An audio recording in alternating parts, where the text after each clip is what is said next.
en medicina y en física médica. He trabajado con radiaciones ionizantes desde hace algunos años, específicamente con efectos sobre el ADN y con efectos crónicos, pacientes con exposiciones a radiación ionizante. El tema de hoy es un tema muy interesante que son las emergencias en el PET-CT. Ustedes van a ver que en algunos apartes más que emergencias en PET-CT son emergencias o incidentes dentro del servicio de medicina nuclear.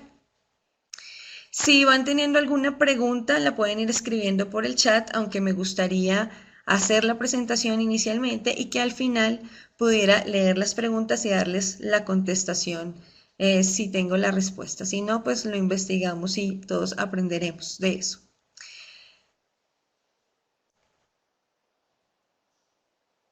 Bueno, muy bien.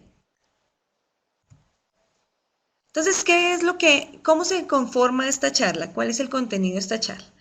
Primero vamos a ver algunos datos que nos da el Organismo Internacional de Energía Atómica, la ICRP y algunas otras instituciones o entidades internacionales respecto al uso de este tipo de tecnologías.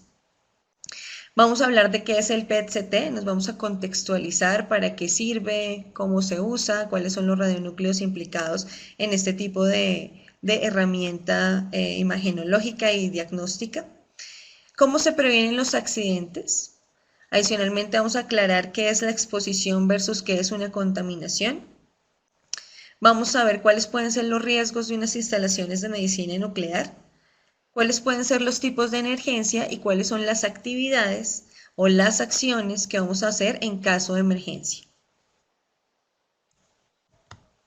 Entonces empezamos con algunos datos generales. Estos datos son tomados de la publicación del ICRP 105, entonces igual ustedes los pueden verificar cuando lean esta publicación. En esta publicación se dice que en la actualidad más o menos se realiza un procedimiento diagnóstico por cada individuo, un procedimiento de radiología. Entonces, como ustedes ven, lo que muestra esta diapositiva y lo que vamos a seguir explicando es que las imágenes diagnósticas, el uso de las radiaciones ionizantes se ha hecho mucho más fuerte en los últimos años, más o menos 10 años para acá, se ha potenciado el uso de este tipo de herramientas. Tenemos que hay un incremento del 800% en el uso del TAC desde 1980 y estas estadísticas son más o menos del 2010, 2012 tal vez y ya estamos en 2016. No son las más actualizadas, pero son las estadísticas que se tienen y nos muestran que efectivamente hay un uso incrementado del TAC entre otras tecnologías. Del 2000 al 2008 hubo un incremento del 58% en las exposiciones médicas. Y de todas esas exposiciones médicas con radiación ionizante, el TAC, solamente el TAC, contribuyó con el 8% casi del total de las imágenes realizadas, pero el 47% de la dosis a la cual se expusieron los pacientes. Landscare nos dice que más o menos se realizan 5.1 millones de terapias con radiación ionizante anualmente, entre los años 97 al 2007. Y lo mismo, ya estamos en el 2017, esto quiere decir que para este momento probablemente las terapias con radiación ionizante sean mucho mayores de lo que nos indica esta cifra. Por lo mismo, el crecimiento continuo y exponencial que han tenido este tipo el uso de estas tecnologías o de estas ayudas diagnósticas y terapéuticas. Y tenemos que la dosis anual efectiva para toda la población por persona, debido a fuentes médicas, si hiciéramos un sondeo de todas las personas y distribuyéramos esa posibilidad de dosis entre todos los habitantes del mundo, tendríamos que esa dosis anual efectiva sería una adicional de 0.62 milisieverts. Aquí tenemos el número de procedimientos realizados en el mundo. Tenemos estudios radiográficos en nuestra primera columna, medicina nuclear en la segunda y radioterapia en la tercera. Entonces ustedes ven que radioterapia, medicina nuclear, al ser un servicio tan dinámico, un servicio donde se hacen imagenología funcional, diagnóstica, tratamiento, tiene el mayor número de procedimientos con respecto a radiodiagnóstico y radioterapia. Igual los otros números no son despreciables, pero ahí podemos ver que efectivamente la medicina nuclear ha tenido un auge muy importante en los últimos años y esto no lo dice la ICRP en su publicación 105. Ustedes pueden ver en algunas diapositivas que vamos a tener las bibliografías o las fuentes en la parte de abajo de la misma, por si alguien la quiere consultar, la quiere leer o le interesa profundizar un poco más. Como les dije al principio de la presentación, esta presentación tiene como objetivo dar una mirada amplia, un panorama sobre las posibles emergencias que pueden ocurrir dentro de un servicio de medicina nuclear o donde se haga un PET-CT.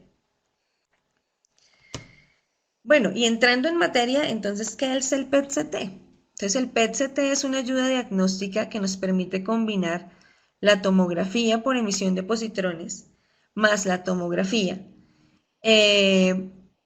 Donde la tomografía nos va a dar todo el componente anatómico estructural del cuerpo o del órgano que queremos evaluar y el PET nos va a dar, o los positrones nos van a dar el componente metabólico de esa zona o de esa región o del cuerpo entero. Entonces nos combina la anatomía con la función o con la parte metabólica. Entonces son estudios en principio funcionales. Entonces aquí tenemos imágenes, la primera imagen que tenemos acá, esta y primera imagen, corresponde a una tomografía computarizada.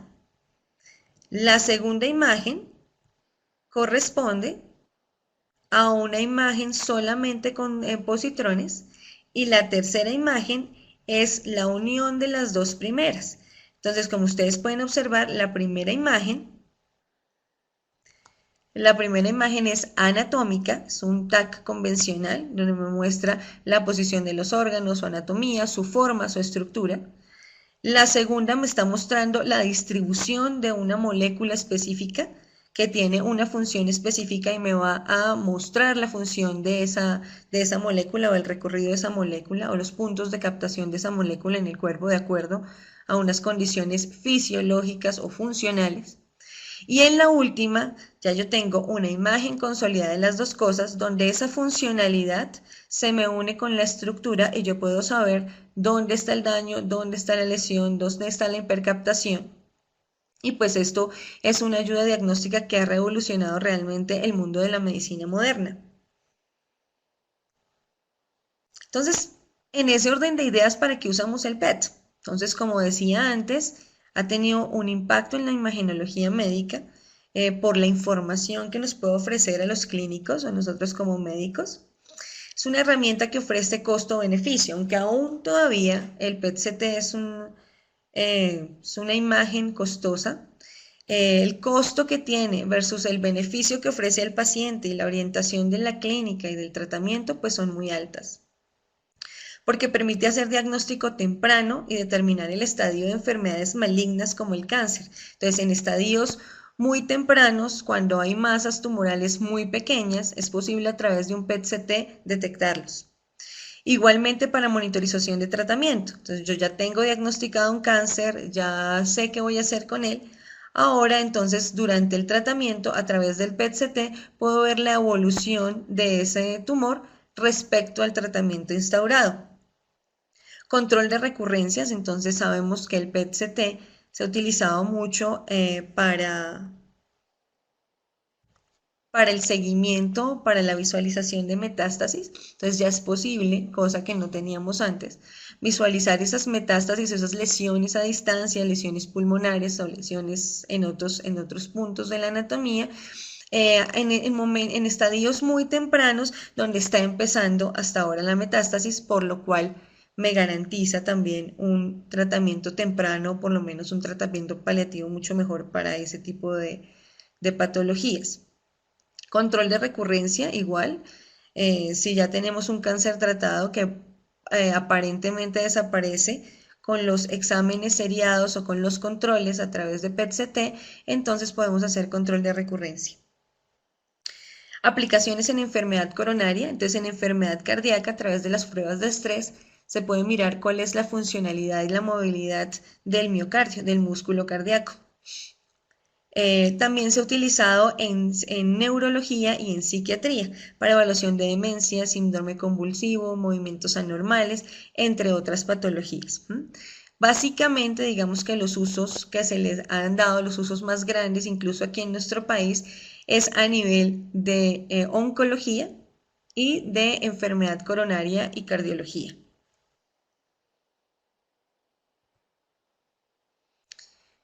¿Qué radionúcleos hay disponibles en términos generales para ser utilizados en el PET-CT?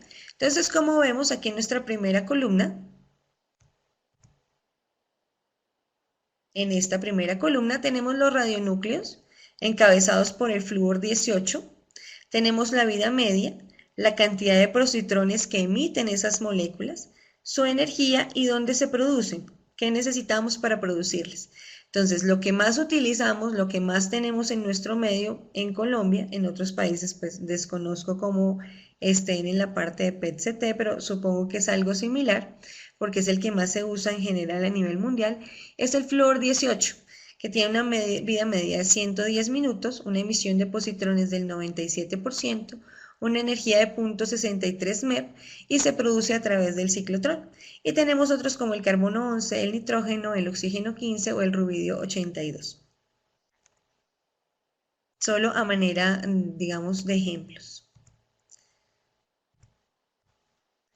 Esos radionúcleos se utilizan unidos a otras moléculas, porque lo que necesitamos, como vimos anteriormente, es evaluar la funcionalidad del movimiento de la molécula.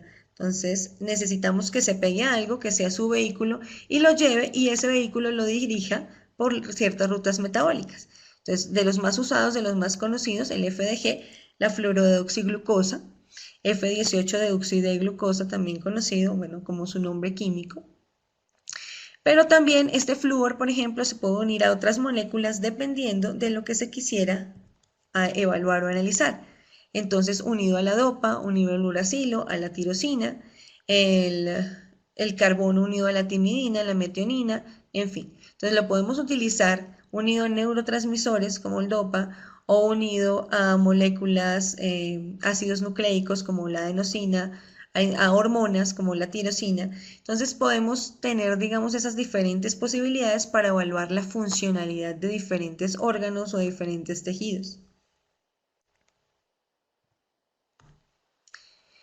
Según esta publicación o esta gráfica que vemos en la imagen, las aplicaciones típicas en el Reino Unido que se le ha dado al PET-CT son las siguientes: oncología en el 85%, cardiología un 5% y neurología un 10%, que es más o menos lo que sucede en el mundo entero, Colombia incluida, aunque aquí creo que los estudios de neurología son muchísimo menos. De pronto está más entre oncología y cardiología y más exóticamente neurología, pero pues también se utiliza. Bueno, ahora vamos a entender y a comprender qué es un accidente, cómo se describe un accidente para poder hablar de emergencias. Entonces, un accidente es un suceso que no es planificado, durante el cual es posible que se superen los límites de dosis recomendados. Entonces, hay unos límites de dosis recomendados anuales, diarios, semanales, mensuales, cualquiera que este sea. Y esos límites de dosis cuando hay un accidente se sobrepasan. Entonces, si tengo un accidente el día de hoy y sobrepasé los límites del día, pues puedo decir que estoy frente a un accidente. Según la definición de las guías de seguridad, accidente es todo suceso involuntario, incluidos errores de operación, fallos de equipo u otros contratiempos, cuyas consecuencias reales o potenciales no sean despreciables desde el punto de vista de la seguridad. Entonces, hay algunas otras definiciones que nos dicen, si usted tiene una liberación de material, si usted tiene un accidente, si usted tiene un error humano y ese error humano generó alguna lesión en la salud de alguna de las personas, considérelo accidente. O sea, que se nos sale de la definición única y exclusivamente de recibir unas dosis, sino que nos agrega que en ese accidente hay una lesión o hay un cambio en una persona. Incidente, al igual que un accidente, no es planificado, no es planeado. Si es algo planeado, pues ya entraríamos en el campo de lo doloso, ya no es ni accidente ni incidente, sino delito. Es un suceso no planificado durante el cual es probable que se superen las dosis recibidas normalmente. Entonces, si yo normalmente en el mes recibo, no sé, 0.3, 1 milisievert en el mes, supongamos. Entonces, si yo estoy recibiendo 2 ese mes o recibí más el día de acuerdo a lo que esté desempeñando, se considera que hubo un incidente. Bueno, entonces, ¿cómo hacemos para prevenir las emergencias? ¿Sí? Sean accidentes, incidentes o incluso actos dolosos. Porque pues también dentro de esta prevención vamos a ver que hay sistemas de seguridad que hacen que pues eso evite los accidentes o evite que personas que tienen otros intereses agredan o lesionen o utilicen como punto de guerra una instalación de medicina nuclear o una instalación médica. Entonces, la prevención tiene varios puntos en los cuales se debe dar. Primero está la infraestructura, segundo la formación del personal, tercero el entrenamiento del personal, cuarto el uso de elementos de protección personal y la disponibilidad de esos elementos de protección personal y en quinto punto la señalización. No quiere decir que ese es el orden o sea más importante la infraestructura que la señalización o el entrenamiento. Simplemente son todas estas características o todas estas condiciones las que se deben tener en cuenta para prevenir un posible accidente o incidente. Con relación a la infraestructura, entonces cuando se va a planear un servicio de medicina nuclear y específicamente un PET-CT, y si este PET-CT está acompañado de un ciclotrón, pues tendrá condiciones en cada una de las áreas, en cada una de los servicios o de la complementariedad de los servicios diferentes. Esa infraestructura debe estar acompañada por un diseño de blindajes. ¿Y quién tiene que hacer el diseño del blindaje? Alguien que sepa cómo calcular unos blindajes, qué tipo de materiales va a usar, qué consideraciones debe tener, cuál es la carga laboral, cuántos pacientes van a ser admitidos, cuándo van a ser admitidos, qué tipo de tratamientos o imágenes se les va a hacer, con qué tipo de radionúcleos. Entonces vienen una serie de preguntas y una serie de condiciones para poder hacer ese blindaje. Entonces debe hacerlo una persona capacitada. No es como a veces desafortunadamente se ve, que si para una sala de TAC le sirven 3 milímetros de plomo, pues entonces, es un ejemplo, pues entonces para un PET-CT pongámosle 6 y listo, y terminamos y ya solucionamos el asunto. Esto no es así de sencillo, tiene que responder a un cálculo juicioso y analítico de lo que se va a hacer, de lo que se quiere para poder hacer ese blindaje. Otra de las recomendaciones, estas recomendaciones de infraestructura o todo esto que está acá, viene dado por el Organismo Internacional de Energía Atómica. El organismo tiene una serie de recomendaciones para la infraestructura, no son camisas de fuerza, pero son como los mínimos que debe tener una infraestructura para considerar que pues, puede funcionar dentro de un servicio de este estilo. El cuarto caliente debe estar separado de la radiofarmacia, eso no quiere decir que no se puedan conectar, pero debe estar separado, deben ser dos ambientes distintos. Debe haber un almacén para los productos, para los radionúcleos que no se estén utilizando. Debe haber un área de residuos. Deben haber áreas para administración y posadministración de los medicamentos, o sea, salas de espera donde llegan los pacientes, salas de administración donde están esperando ya a ser inyectados y otro sitio donde deban ir cuando ya han sido inyectados. Los baños, deben haber baños para pacientes, baños para el personal, baños para los visitantes, pues serán baños distintos. En este caso, en la infraestructura estamos, digamos, enfocados al baño para pacientes. Deben haber salas de espera. Los suelos y las áreas de trabajo deben ser descontaminables. Si bien la idea no es que hayan contaminaciones frecuentes ni constantes, porque pues la idea es evitar este tipo de eventos, sí los suelos y las áreas de trabajo deben ser descontaminables en caso que suceda alguna eventualidad, porque un accidente y un incidente tienen una probabilidad, sea esta baja o sea esta alta, pero tendrán algún grado de probabilidad de ocurrir. Por lo tanto, las superficies deben ser fáciles de descontaminar. Entonces, superficies porosas, superficies que tengan fisuras o que tengan uniones profundas no se recomiendan para este tipo de servicios. Y sistemas de extracción de aire, lo mismo, el sistema de extracción de aire o los sistemas de aire deben corresponder a la actividad que se realiza y deben estar en el punto donde se requiere. En términos generales, estas son algunas recomendaciones, digamos, de las mínimas condiciones que debe tener la infraestructura o los mínimos áreas que debe tener esa infraestructura. Pero hay una cosa muy importante que nos dicen las guías, y es que las áreas deben ir desde lo menos contaminado hacia lo más contaminado. Es decir, aquí en este mapa, que tal vez no es muy claro, no se ve muy bien, vemos que hay una entrada. Esta entrada es la entrada de pacientes, el área de espera, la consola de la recepción.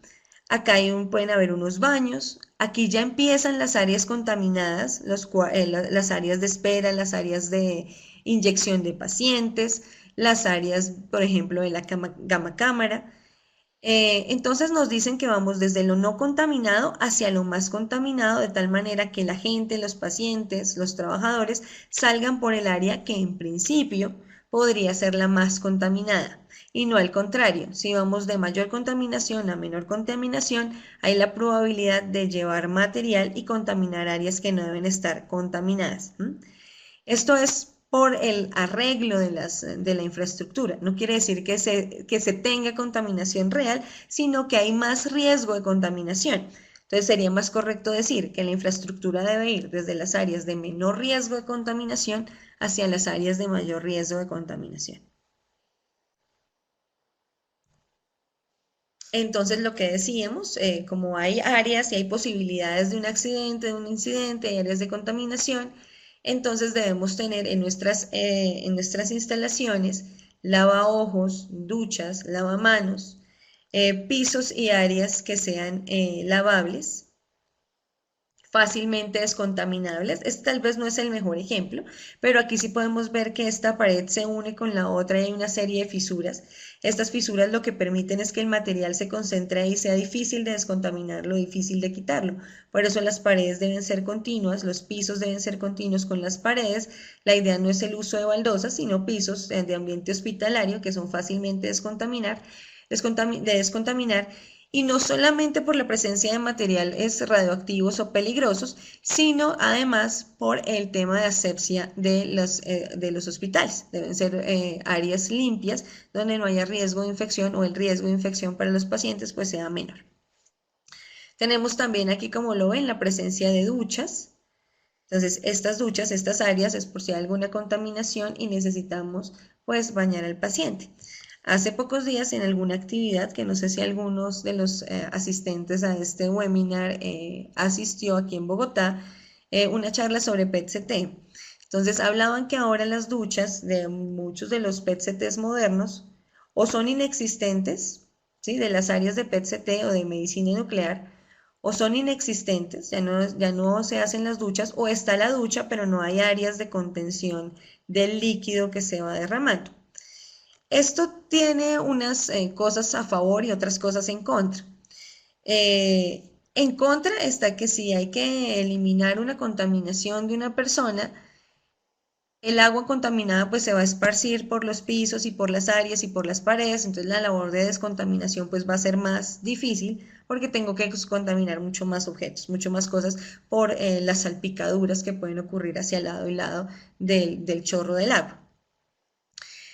Lo otro que digamos que se discutía en este encuentro es que finalmente es poco probable que dada la actividad que se realiza en estas zonas, haya necesidad de descontaminar a una persona de manera corporal total, y esto pues es cierto.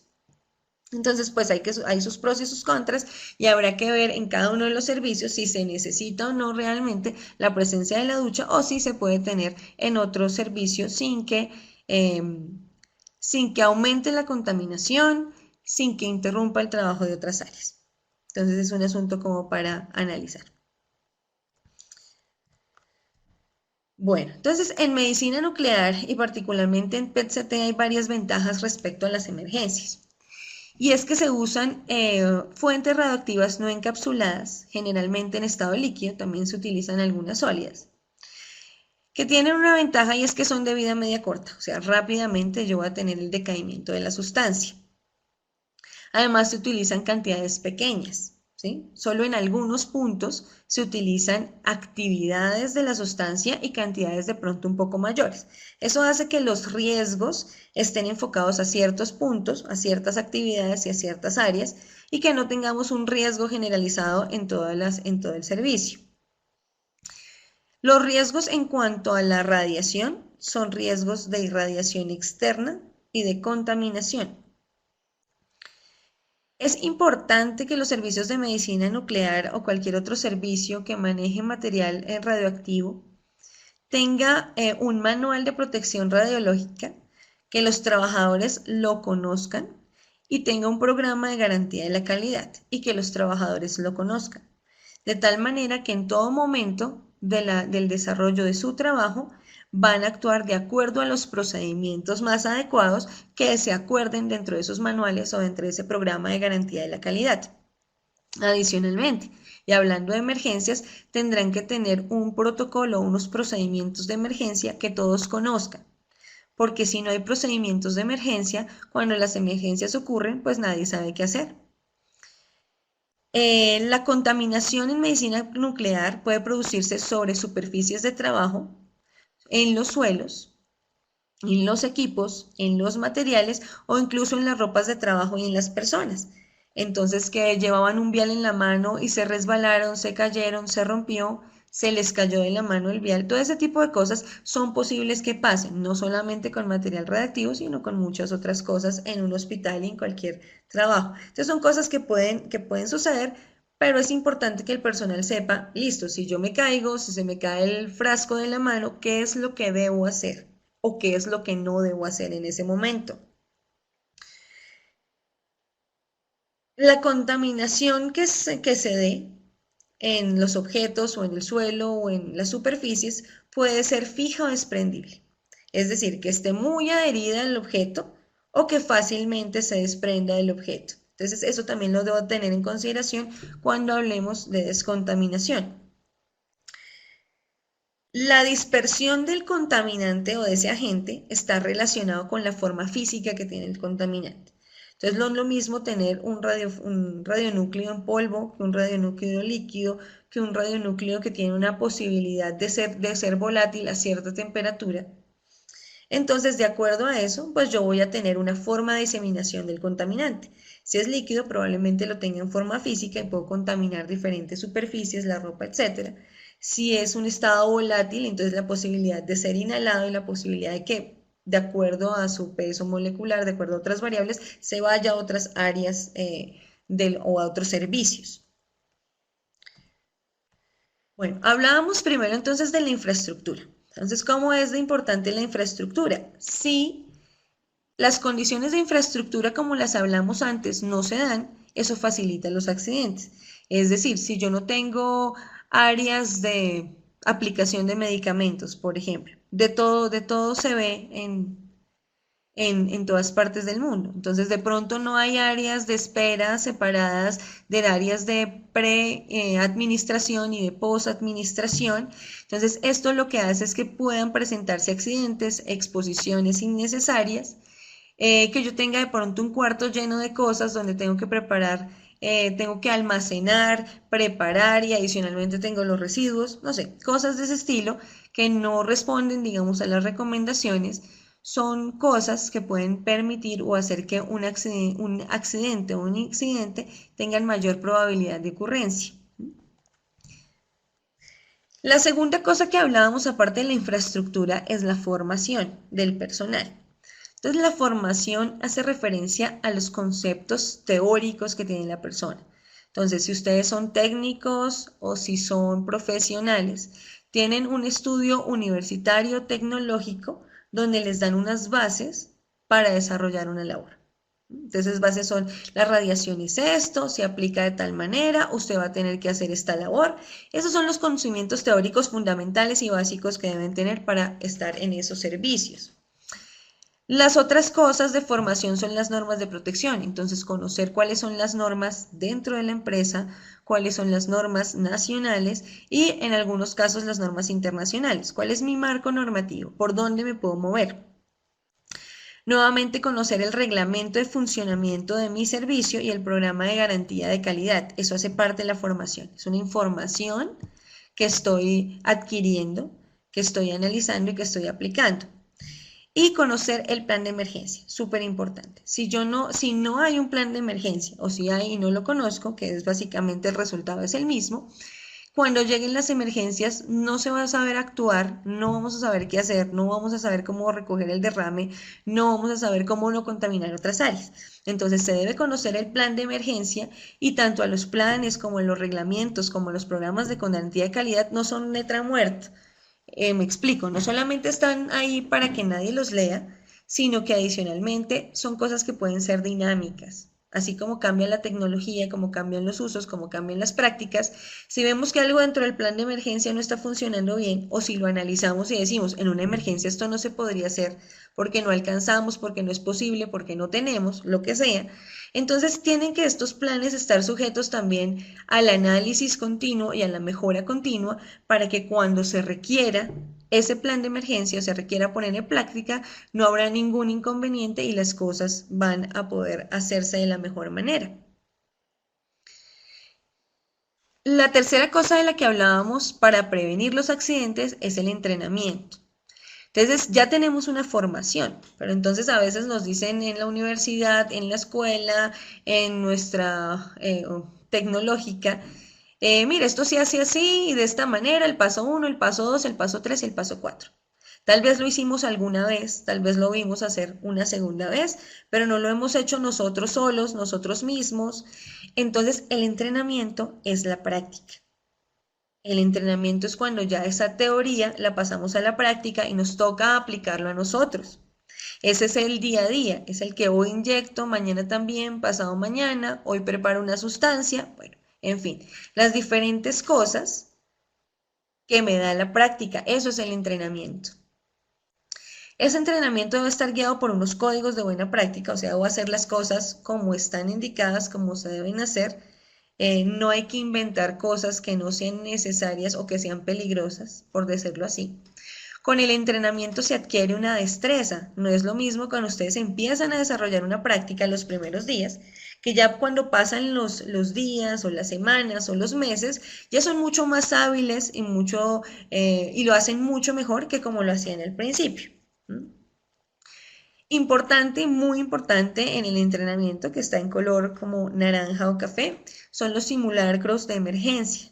Estos simulacros me permiten a mí poner en práctica el plan de emergencia. Entonces el plan de emergencia dice, evacúe por las escaleras posteriores que dan al patio. Y resulta que cuando ustedes van a poner en práctica el simulacro, las escaleras o no existen o están con llave, con candado, nadie tiene la llave de ese candado, no se puede acceder a las escaleras. Entonces es en los simulacros de emergencias donde yo me doy cuenta si funciona o no funciona lo que yo estoy planteando en el documento.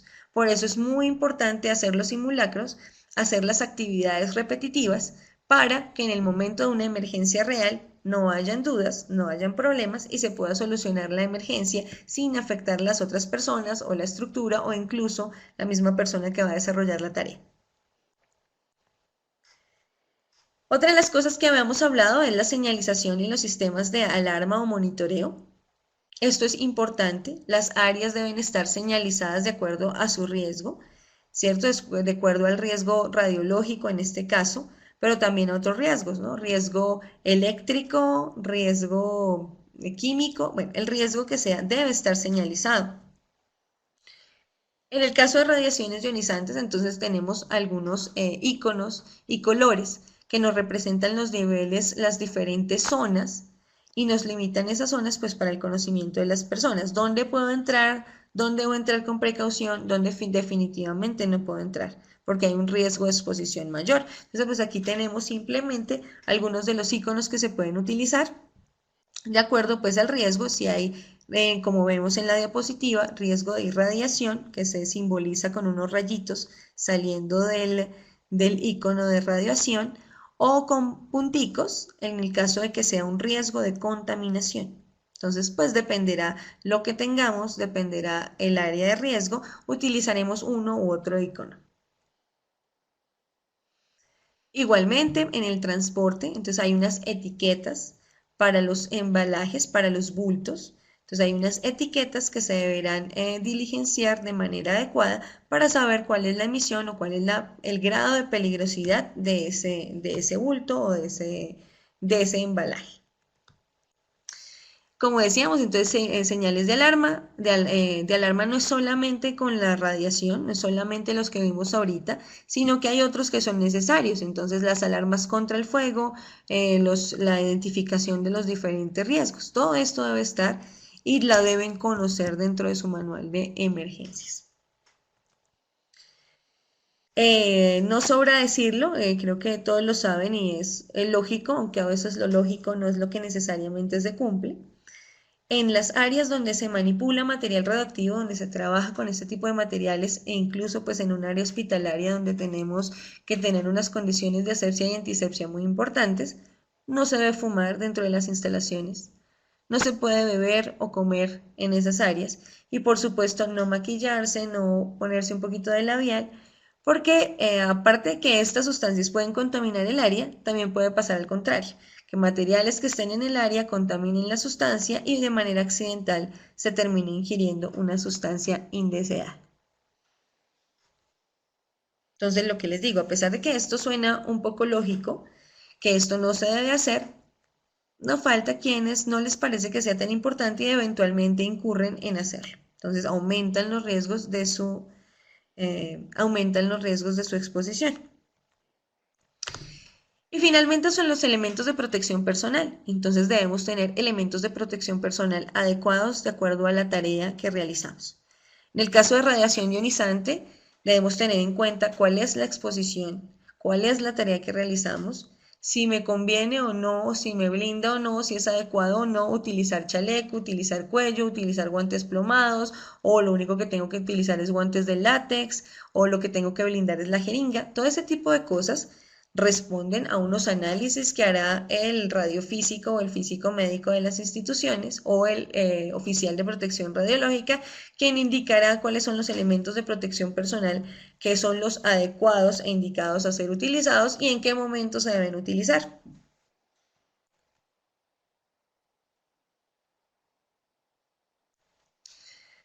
Bueno, la ICRP, no, perdón, la Agencia Internacional de Energía Atómica tiene una clasificación de emergencias de 1 al 4, a la categoría 4. Nombra como emergencias nucleares las que están en amenazas como amenazas 1, 2 o 3. Entonces aquí les subrayé algunas cosas que pueden estar dentro de esas emergencias nucleares. Entonces están la fabricación de radiofármacos, instalaciones de investigación médica con grandes fuentes fijas, como por ejemplo instalaciones de teleterapia. Si un accidente ocurre ahí, puede caer en alguna de las tres categorías, 1, 2 o 3. Y las emergencias radiológicas, que son amenazas de tipo 4, pueden haber sobreexposiciones graves, emergencias en el transporte. Ahora, esta escala de emergencias radiológicas nucleares o esta escala del 1 al 4 clasifica el 1 como un riesgo, como una amenaza real o como una emergencia grave y 4 una emergencia que no es tan grave comparativamente con el grado 1 o la categoría 1. Cuando yo tengo una emergencia, ¿cuáles deben ser los objetivos de la atención de dicha emergencia? Entonces, yo debo impedir que se produzcan efectos deterministas graves en los trabajadores y en el público. ¿Esto qué significa? Que las personas tengan una enfermedad frecuentemente o más comúnmente aguda por la exposición con esa sustancia. Prestar los primeros auxilios y atención a las personas con lesiones por radiación.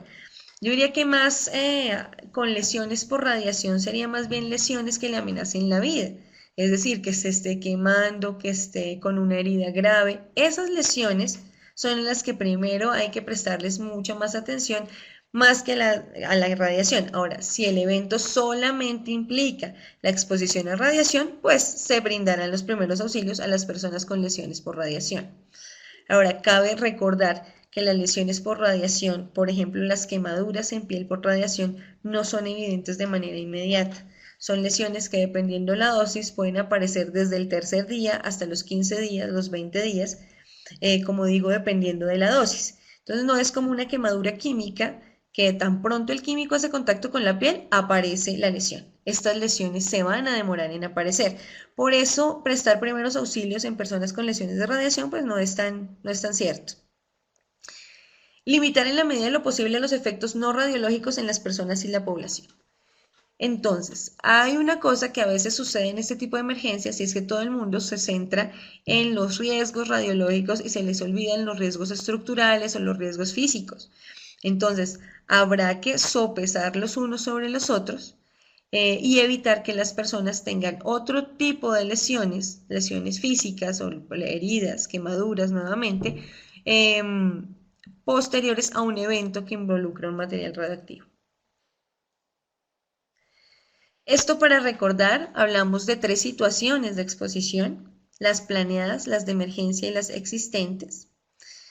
Dentro de las planeadas están la ocupacional, la pública y la médica. Entonces son exposiciones donde yo tengo un control, donde yo sé, les puedo dar elementos de protección personal, sé dónde está la fuente, la puedo controlar, sé cuánto emite, sé qué estoy haciendo con esa fuente. Las de emergencia son las que yo no tengo control.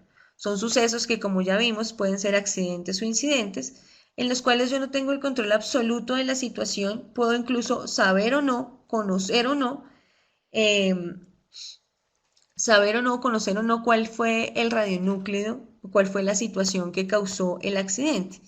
Entonces, las emergencias simplemente son una situación que se sale de lo cotidiano, que se sale de lo ordinario y bajo la cual no tenemos control de suceso. Podemos tener control del momento de las acciones y de lo que vamos a hacer, pero no tenemos control sobre el desarrollo de la emergencia, sobre la magnitud de la emergencia, o por lo menos no en todos los casos.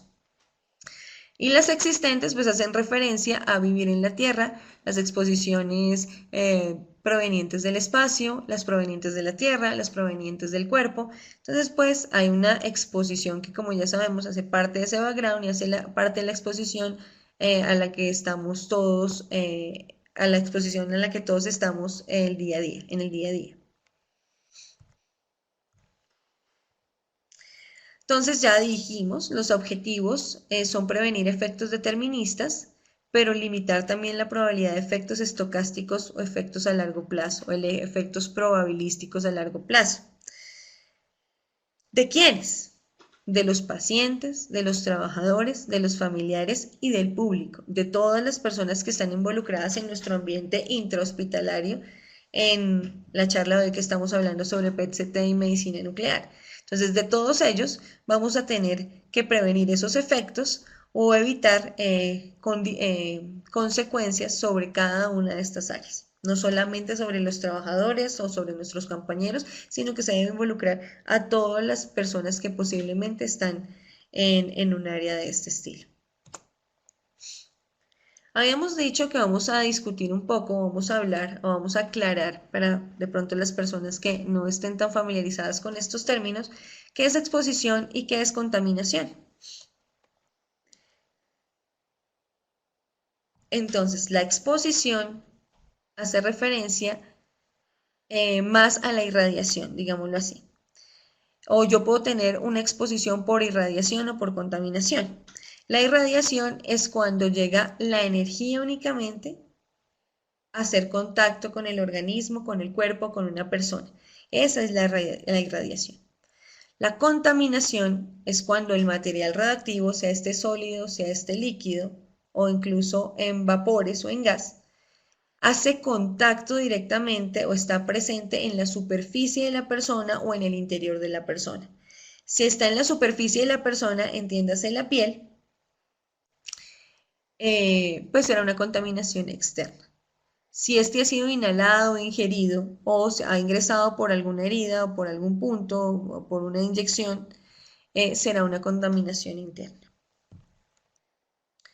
Entonces aquí tenemos en este diagrama el ejemplo de una irradiación. Entonces, como ustedes ven, lo que sucede es que hay una emisión, puede ser un producto que se derrama, que en este caso es un líquido, pero ese producto tiene una emisión de energía. Y esa emisión de energía va a llegar a esa persona y esa emisión, que lo único que está recibiendo es la emisión, no hay contacto con las partículas del contaminante, esa emisión es lo que llamamos irradiación, exposición por irradiación. En este caso, tenemos la energía que viene del barril, del contenido del barril de un material radioactivo, pero resulta que es volátil y emite partículas a la atmósfera. Entonces, aparte de que pueda tener un proceso de irradiación, está teniendo a su vez un proceso de contaminación. Pero en principio, irradiación es solamente el contacto con la energía que emana de aquí o la energía que emana de acá, pero sin tener contacto directo con el producto. Contaminación externa. Entonces aquí tenemos nuestra contaminación externa. La persona hace contacto con el material radioactivo y lo tiene en sus manos. ¿Sí? Ese material ya está en él. Contaminación externa. Entonces el contacto de la molécula con la piel en principio. Contaminación interna. Entonces, cuando por vía inhalatoria, por vía oral o incluso endovenosa o percutánea a través de una herida, puede ser, ese material ingresa al organismo. Entonces, en ese caso ya tendríamos una contaminación interna. Obviamente, cuando nosotros le damos a un paciente un radionúcleo y se lo inyectamos por la vena, podríamos decir que estamos haciendo una contaminación interna, pero ya no tendría connotación de contaminación en tanto hace parte de un procedimiento. Pero si es parte de otra cosa, de un accidente o bueno, de otra situación, ahí sí podríamos hablar de contaminación interna. Bueno, ¿cuáles son los riesgos de algunas instalaciones? O mejor dicho, los riesgos de las instalaciones de PET-CT. ¿Qué cosas podrían suceder en un PET-CT que nos genere una emergencia que no necesariamente estén ocasionados en principio por la radiación ionizante? Entonces, en incidentes, como ya dijimos que un incidente es el que me sobrepasa la dosis que normalmente recibo, ahí tenemos los derrames pequeños, de fuentes abiertas, las contaminaciones de las personas o de áreas, ya porque hayan salpicaduras, que se rompió un vial, porque haya un manejo inadecuado de la fuente, sea lo que sea inadecuado, o sea, un procedimiento que eso no se debió haber hecho. También hay casos especiales dentro de esos incidentes, donde podemos encontrar los errores en la administración de los radiofármacos, o el fallecimiento de pacientes en medicina nuclear. Algo hay que hacer con los pacientes que fallecen porque si tienen una incorporación, pues habrá que esperar a que esta incorporación pase para poder dar todo el trámite al cuerpo de ese paciente, ¿no? Son cosas que suceden en un servicio, pues estamos hablando de medicina, pacientes que llegan enfermos y que están requiriendo en algún momento una terapia o un tratamiento y que pues efectivamente tienen un riesgo de fallecer por su enfermedad de base. Los accidentes, entonces ya hablamos de actividades más grandes.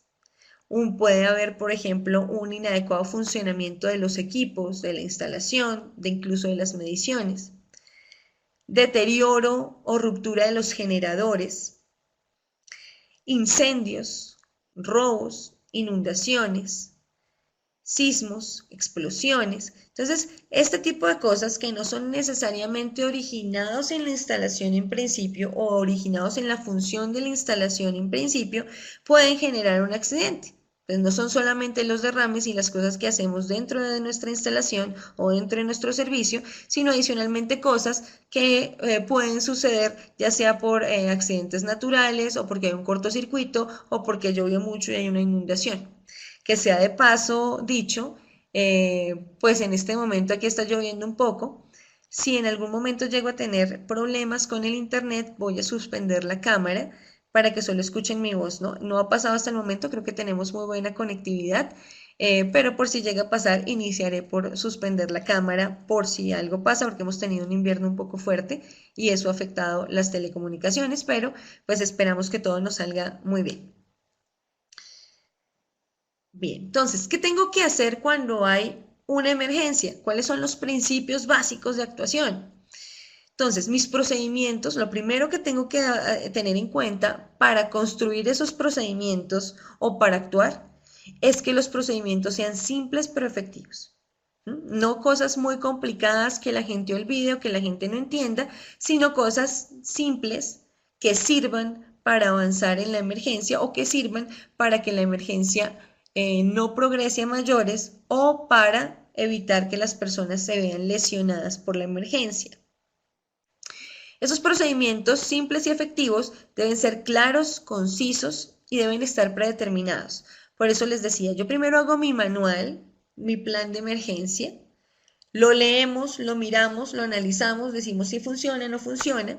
Cuando estamos ya de acuerdo en que el plan funciona, lo ponemos en práctica. Y ese es un segundo punto de chequeo para ese plan.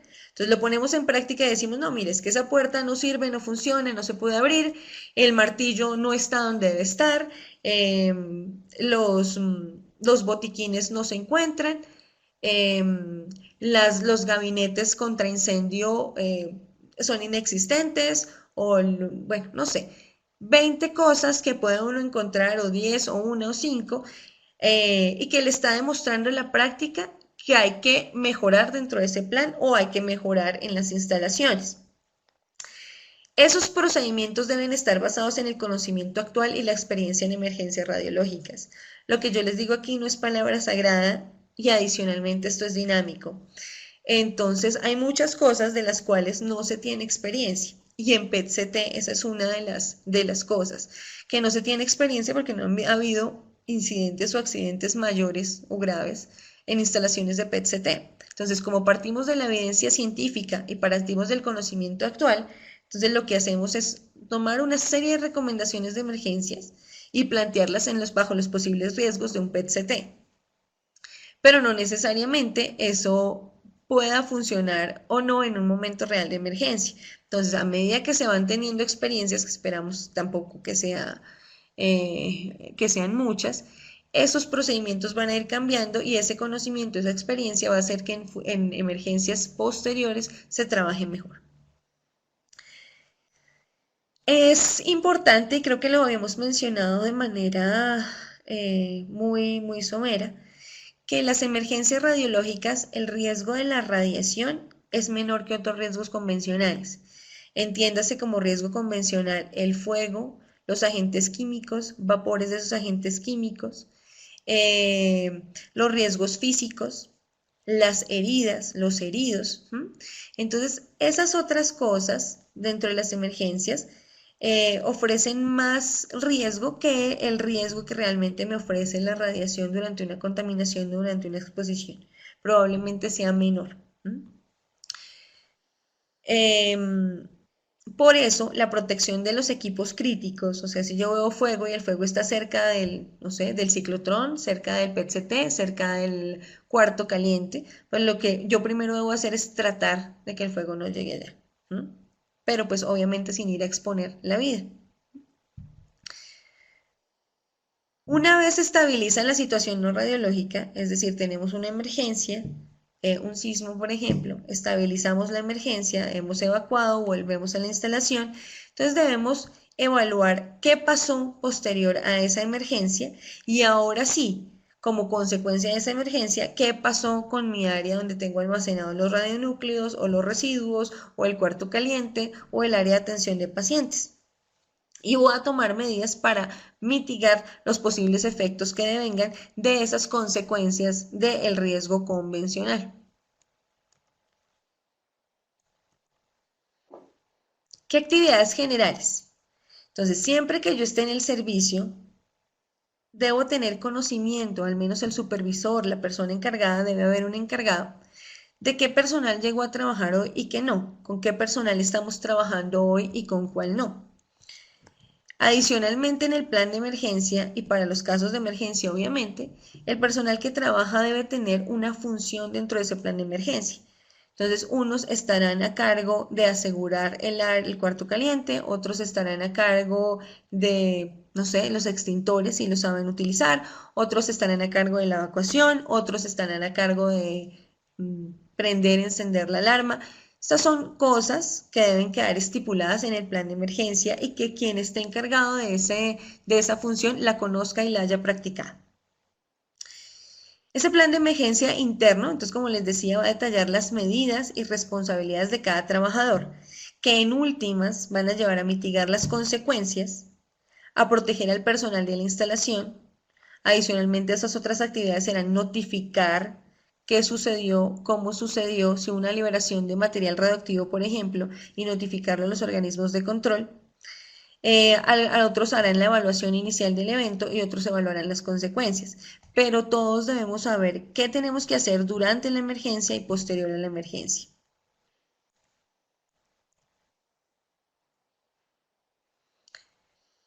Bueno, las emergencias que pueden ocurrir en un servicio de medicina interna, perdón, de medicina nuclear, eh, en esas emergencias se deben considerar cuáles son los riesgos de los trabajadores propios del servicio, cuáles son los riesgos para los servicios aledaños, entonces los servicios vecinos, qué servicios hay a mi alrededor y qué riesgos tienen esos servicios en caso de que haya alguna eventualidad. ¿Qué riesgos tienen los pacientes que llegan a recibir una terapia en caso de eventualidad? ¿Qué riesgo tienen los pacientes hospitalizados en caso de una eventualidad? ¿Qué riesgo tienen los pacientes de consulta? ¿Qué riesgo tienen los pacientes ambulatorios que simplemente llegan por un examen, se van y quedan en espera de resultados? ¿Y qué riesgos tienen la población aledaña? Entonces, los vecinos, oficinas del lado, residentes que están alrededor. ¿Y cuál es el personal de emergencia que yo tengo a mi disposición en caso de que algo ocurra? Bomberos, policías, defensa civil o cualquier otro ente que se requiera para atender la emergencia. Todo esto lo debo contemplar dentro de mi evaluación de riesgo. Bueno, una de las primeras cosas que vamos a discutir en cuanto a las cosas que pueden suceder en un PET-CT o en un servicio de medicina nuclear es un derrame simple. Entonces, ¿qué es un derrame simple? Es un derrame pequeño. Es cuando se me rompe un vial, es cuando hay salpicaduras, que no es un accidente dramático, tal vez ni siquiera eleve las dosis, pero hay una eventualidad. El operador que va a contener ese derrame o a limpiar el derrame, lo primero que tiene que hacer es que debe utilizar guantes, debe utilizar elementos de protección y debe utilizar elementos adecuados para atender el derrame. Entonces, guantes desechables, un delantal, debe tener obviamente su dosímetro personal. Una de las recomendaciones que se hacen en emergencias es que en el momento de atender una emergencia se cuente con dosímetros de lectura directa. ¿Por qué? Porque yo necesito saber cómo es una emergencia, un incidente, necesito saber en ese momento qué dosis voy recibiendo y si esas dosis están saliendo de lo que se puede recibir en un determinado momento, en un determinado tiempo. Entonces la recomendación es utilice dosímetros de lectura directa. Ahora, si no tiene dosímetros de lectura directa, entonces utilice su dosimetría normal, su dosimetría convencional, pero entonces la lectura de ese dosímetro debe ser inmediata, posterior a terminar el incidente. Entonces, posterior a terminar de recoger el derrame, ese dosímetro hay que mandarlo a leer para verificar que el personal o el trabajador no sea sobreexpuesto por la manipulación o por la atención que hizo del derrame, por ejemplo. Luego de que tiene claros cuáles son los elementos de protección personal, los sabe utilizar y sabe dónde están, va a determinar cuál es la extensión del derrame del material radioactivo. ¿Con qué? Con un detector adecuado. ¿Cuál? Eso es una cosa que ustedes deben saber en su servicio, ¿cierto? ¿Qué detectores tengo? ¿Cuáles son las sustancias que yo manejo? Y si se me derrama una u otra, ¿cuál es el detector que yo debo utilizar y cuáles son los niveles de acuerdo al detector? Y debe tener cuidado de no contaminar el detector, porque si contamina el detector, pues entenderán que las lecturas van a ser erróneas, pero pues esto pasa por descuido, entonces pasan el detector, no lo cubren o no se dan cuenta, contaminan el detector, entonces siguen pensando que hay contaminaciones externas cuando lo que está contaminado pues es el detector. Eso es un error que parece chistoso, que de pronto parece bobo, pero esos errores a veces son los más comunes. Adicionalmente, de no contaminar el detector, debe tener cuidado de no esparcir la contaminación. Si la contaminación está en determinado sitio, debe preocuparse porque permanezca ahí, no se vaya a otro lado, entonces debe tratar de contenerla. O no llevarla a otras áreas, ¿sí? Ya sea en los zapatos o en las manos, o como sea, tratar de no llevar esa contaminación a otro sitio. Una vez que ya sabe dónde está el derrame, porque a veces el derrame puede ser claro si es un líquido, pero pueden haber gotas y puede haber presencia de material y de contaminación en otras áreas. Por eso es que tenemos que medir y determinar específicamente dónde está la contaminación. Entonces, luego de delimitar el área, de saber dónde está, yo lo primero que utilizo son toallas absorbentes. Entonces van a colocar las toallas absorbentes sobre el derrame para evitar que el derrame se siga expandiendo. Porque si estamos en una mesa, el derrame se puede ir por los bordes de la mesa hacia el piso, entonces tengo más contaminación, ahora no solo en la mesa, sino en el piso también. Todos los elementos que se utilicen para recoger ese derrame se van a colocar en una bolsa plástica, se van a etiquetar y pues obviamente van a ir a decaimiento porque son elementos contaminados.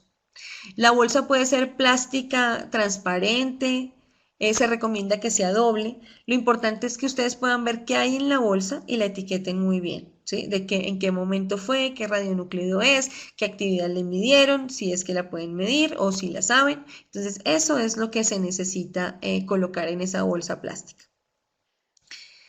con todos los elementos contaminados. Entonces, que se contaminaron los zapatos, entonces en bolsas, que se contaminaron elementos que se estaban utilizando sobre la mesa, pinzas, no sé, una bandeja, lo que sea. Entonces, eso también va a ir dentro de bolsas para su posterior descontaminación.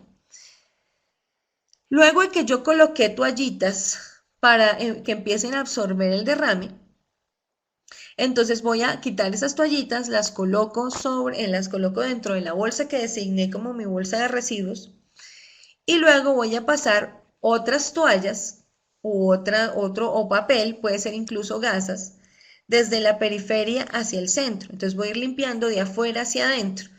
Si ustedes miran el video o mi grabación, entonces vamos a ir de afuera desde la periferia hasta el centro.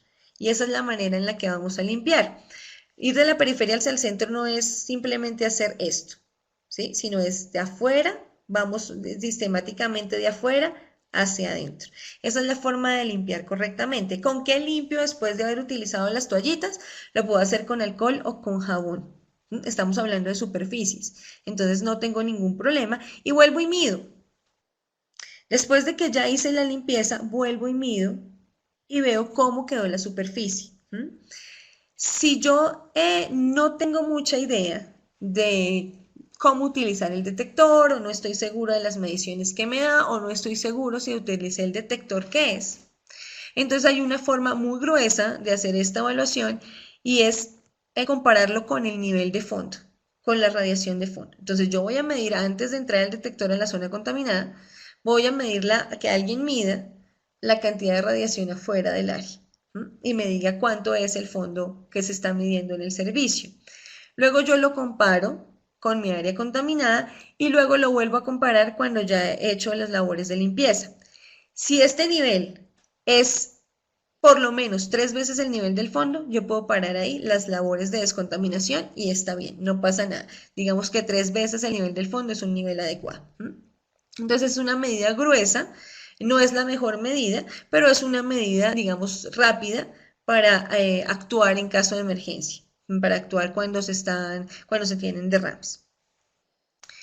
Si la contaminación continúa, o sea, si yo mido y hay más de 3 veces el nivel del fondo, entonces yo puedo continuar limpiando hasta lograr mi objetivo.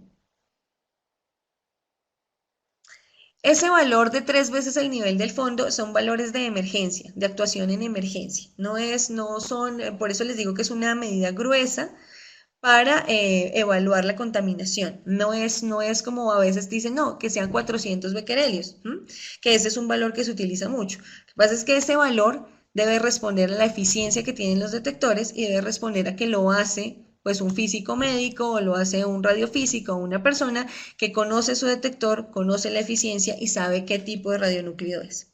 Entonces, 3 veces el nivel del fondo está más orientado cuando tú no conoces cuál es el radionúcleo o no estás seguro, o es una mezcla de radionúcleos, entonces no sabes qué pasó ahí.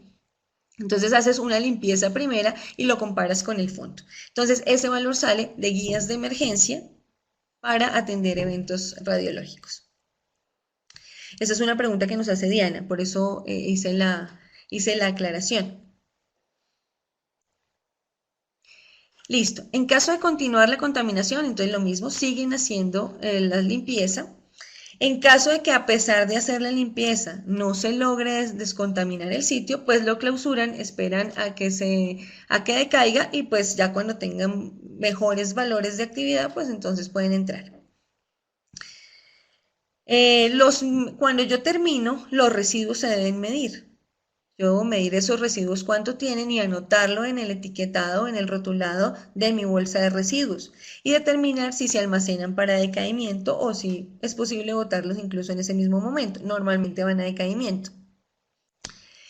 Al final, cuando ya tenemos la superficie lista, cuando ya sabemos cuáles son los elementos que se contaminaron, entonces tengo que mirar si yo estoy contaminado o el personal que atendió el derrame está contaminado. Y lo mismo, medida gruesa, si excede 3 veces el nivel del fondo, entonces habrá que descontaminar. Entonces yo paso por las manos, excede 3 veces el nivel del fondo, entonces descontaminemos las manos. Yo paso por los zapatos, excede 3 veces el nivel del fondo, entonces pues quites de los zapatos, dejémoslos para decaer, o pues si quieren los pueden descontaminar. Eso ya digamos que depende si no es una cosa muy grave o no es, si es algo que podemos hacer ahí. Un derrame complejo. Entonces, un derrame complejo ya es el operador a cargo, ya es un derrame mucho más grande. Si ya no es que se me rompió un vial, que un goteo, sino esto ya es una ruptura de un generador, esto ya es que, no sé, saqué todo el vial que venía del embalaje y se me rompió todo el frasco y se me rompió además en una área distinta. Son derrames mucho más grandes, mucho más complejos, que de pronto involucran una actividad más grande. Entonces yo tengo que determinar igual la extensión del derrame, lo mismo con un detector y no contaminar el detector y evitar esparcir la contaminación. Igual voy a poner toallas o aparte de toallas, digamos que las toallas son excelentes para un derrame simple, pero para un derrame complejo hay otros materiales o hay toallas absorbentes mucho mejores o absorbentes para químicos y estas generan pues mucha mejor absorción del producto que lo que yo puedo hacer con toallitas de papel. En un derrame complejo, la persona debe cerrar, la encargada debe cerrar las puertas, las ventanas del área, ¿sí? Debe aislar el área porque es un derrame mayor y advertir del derrame a las personas que trabajen ahí o que estén en relación con esa área o que puedan pasar. Y adicionalmente en todo caso, siempre se deberá dar aviso al oficial de protección radiológica y pues en este caso aún más. Y ese oficial de protección radiológica decidirá cuál es el procedimiento más adecuado para la contención y limpieza del derrame. Obviamente todo esto depende de la cantidad que se derrame. Si es una cantidad pequeña, tal vez con un papel absorbente o con una toalla absorbente para químicos lo puedo hacer, pero si el derrame es mayor, de pronto necesito otro tipo de cosas, pero este no es el caso y no es la situación de un área de medicina nuclear o de un área de PET-CT. Realmente un derrame tan grande sería mucho más difícil de que se diera en esas áreas. Y lo mismo, finalmente siempre debo verificar que no haya contaminación personal, contaminación de las manos específicamente y puntos críticos.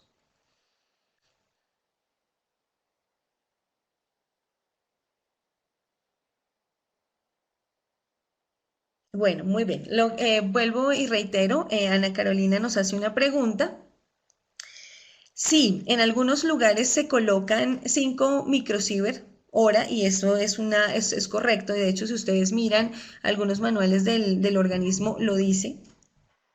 El 3 veces de la radiación de fondo es una medida gruesa, ¿sí? Es una medida de emergencia, porque es que a veces confundimos las medidas de emergencias con las medidas definitivas. Entonces, el 3 veces es porque yo necesito hacerlo rápido. Entonces, 3 veces, no te tengo ahorita una bibliografía que me acuerde en este momento que te pueda decir, míramelo aquí, lo podríamos mirar, pero no te la puedo decir ahorita porque no me la sé, pero la puedo buscar y después con Pablo o con el material se las envío. Entonces, esas 3 vías de fondo es para yugular la emergencia. ¿Mm? Pero si yo ya quiero, o si tengo tiempo, o si lo puedo hacer con más calma, entonces yo ya voy a tener niveles establecidos, que 5 microsieverts hora es un buen nivel. ¿Mm? Entonces, pues ahí no habría problema. No, digamos que no hay necesidad de... entiendo que hay, digamos que hay discusión al respecto, pero por ejemplo, cuando, bueno, vamos a poner un caso de que sea un tecnólogo el que esté a cargo, o un técnico, bueno, una enfermera jefe, que esté a cargo del derrame. Y ella la mandan ustedes con el detector y ella no entiende muy bien. Entonces, para una medida rápida, díganle, listo, 3 veces el nivel del fondo. ¿Sí? Es una medida simplemente de yugular rápido la escena. Si yo tengo un nivel de capacitación mayor, si yo tengo unas posibilidades mayores y yo sé cuál es la eficiencia del detector, entonces lo puedo hacer con becquerelios. ¿Sí? O lo puedo hacer con tasa de dosis como tú lo estás mostrando ahí, que para eso también hay valores. ¿Sí? Entonces, pues digamos que este consejo es más para yugular rápido la escena, ¿m? Que es lo mismo que hacemos nosotros en medicina. Si yo tengo un paciente contaminado, listo, 3 veces la radiación del fondo. Ahora, aplica mucho mejor cuando yo sé cuál es cuando esto 3 veces del fondo aplica mucho más cuando yo no sé cuál es el radionúcleo. Cuando yo sé cuál es el radionúcleo y que sé que con 5 microsieverts hora está bien, ¿sí? O con la actividad que yo planteé está bien, pues lo voy a dejar con esa actividad. Y tengo personal capacitado que lo puede entender, lo puede leer, lo puede detectar. ¿Sí? Entonces de eso, digamos que va a depender si yo uso lo uno o lo otro. Pero 3 veces la radiación de fondo, repito, es una aproximación gruesa, grande de emergencia. ¿Sí? No sé, Ana Carolina, si quedó un poco contestada y después pues yo busco la bibliografía para que tú la puedas tener. Perfecto. Bueno, entonces continuamos. ¿Qué pasaría en caso de incendio? Entonces aquí es muy difícil buscar emergencias en PET-CT o incendios en PET-CT. Si ustedes hacen la búsqueda, no es que haya mucha bibliografía al respecto. Entonces les voy a leer lo siguiente. En la noche del 16 de abril de 1991, un fuego originado sobre las 22 horas en un sótano del ala norte del Hospital de Cádiz obligó a evacuar a más de 700 enfermos y derivar los otros hospitales de la provincia en unas caóticas condiciones, en mitad de la lluvia, mientras en el interior del edificio los bomberos se afanaban por controlar lo que podía convertirse en una catástrofe histórica para la ciudad que siempre recordará el incendio de la residencia. Incendio de la residencia era el nombre del hospital. 20 años después, puede decirse que desde el incendio pudo tener que el incendio pudo tener unas magnitudes de catástrofe. El foco estaba muy cerca del material radioactivo y teníamos muchas dudas. Luego los miembros del Consejo Superior de Energía Nuclear estuvieron al tanto y la cosa no pasó a mayores. Además, cerca también había miles de placas de radiografía que contienen placa y que reciben grandes temperaturas. El gas tóxico mata en 3 minutos. Se montó una barrera de agua y frío para que el fuego no llegara allí. Entonces miren que estas cosas pueden suceder porque tenemos instalaciones eléctricas, tenemos cableados, puede ser que estén en buen o mal estado, lo que sea, y puede generarse un incendio o un conato de incendio en principio. Si es un conato de incendio y hay una persona que lo pueda manejar, pues lo extinguen. Pero si es un fuego mayor y amenaza nuestras instalaciones donde están almacenados viales que contienen material radioactivo, pues puede haber una liberación de ese material por ruptura de los viales. Entonces, como ustedes ven, tanto en ese momento como incluso me atrevería a decir que ahora existen muchas dudas respecto a lo que podría pasar si ese fuego llegase a tocar un cuarto caliente o una estructura donde se almacenan materiales radioactivos, sean incluso hasta los residuos. Entonces, lo que debemos hacer en caso de incendio, lo primero es seguir los protocolos propios y las recomendaciones que nos da nuestra institución. Todas las instituciones son diferentes y tienen esquemas de trabajo y de actuación distinta. Entonces debemos seguir esos protocolos propios del hospital en principio. Hay digamos, unas condiciones generales que se deben seguir. Primero es detectar el incendio, detectar el humo. Para eso hay mecanismos de detección de humo, detección de incendios. Si es nuestra función o si lo tenemos que hacer, habrá que activar el sistema de detección, las alarmas, las señales y avisar que hay un incendio. Si se trata de un conato, es decir, un intento de incendio, por ponerlo de alguna manera, entonces se intenta extinguir. ¿Quién lo intenta extinguir? quien sepa cómo se extingue un conato de incendio, quien sepa manejar un extintor, que en teoría debe ser cualquiera, pero debe también saber qué es un conato y si ese se puede extinguir o no y con qué se debe extinguir, qué tipo de extintor debe utilizar. Cuando se ve que no se puede extinguir o que ya viene el fuego y el fuego está avanzando y está aumentando su fuerza, entonces se debe dar aviso al personal de emergencias. Entonces se debe activar el personal de brigadas de emergencia que en un hospital o en una instalación o en una empresa es el personal capacitado para ayudar a atender una emergencia. Lo siguiente y de acuerdo a las condiciones es la decisión de evacuación. Entonces ya el fuego ha progresado, tiene mucho más fuerza, no se logra un control, entonces hay que decidir si sacamos o no el personal del servicio o del ala o del piso o de todo el edificio. Entonces viene la decisión de evacuación. Si tomamos la decisión de evacuación, pues hay que proceder a la evacuación como tal, que la gente salga tranquila, que hayan sitios de reubicación, que haya sitios de encuentro. Y finalmente ya viene la ayuda del equipo especializado. Entonces ya es cuando vienen los bomberos, cuando vienen otras personas y ayudan. Si en este caso está involucrado el cuarto caliente, hay que brindarle la información al personal de emergencia de dónde están las fuentes, qué hay ahí, dónde se encuentra en el mapa, porque pues puede que no conozcan en las instalaciones. Entonces, ¿dónde está ubicado en el mapa para que tengan en cuenta que ahí puede haber liberación de material si el fuego llegó a esa área? Adicionalmente, se recomienda brindarles, si hay la posibilidad, dosímetros de lectura directa para que ellos puedan entrar aparte de toda la información que sea necesaria. Cuando cuando empieza el fuego y digamos está cerca de la cámara caliente, hay unos procedimientos, o del cuarto caliente, hay unos procedimientos que se recomiendan. Y es que la persona que esté encargada del cuarto caliente o que esté encargada de los radionúcleos allí almacenados debe rápidamente cerrar el cuarto caliente, guardar los viales, guardar los elementos y ponerlos bajo llave, igual que asegurar el cuarto caliente.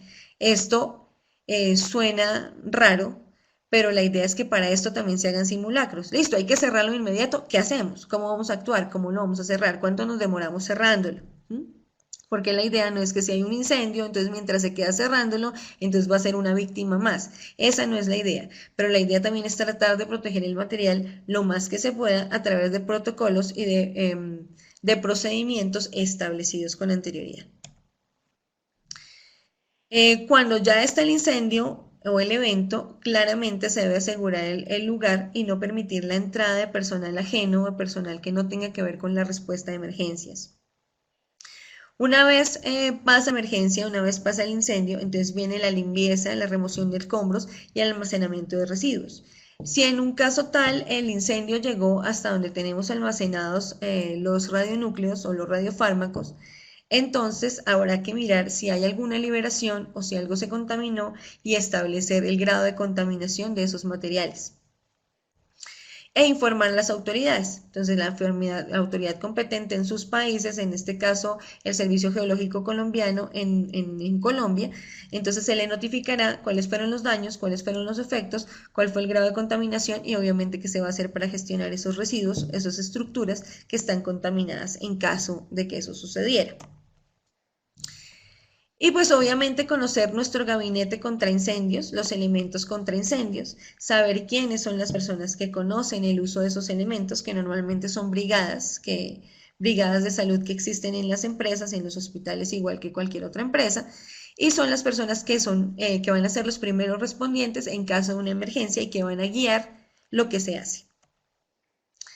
La evacuación, entonces lo mismo, la evacuación es una decisión que no debe recaer en una sola persona. Algunos protocolos que yo he visto dice el físico médico o el radiofísico estará encargado de determinar si se evacúa o no.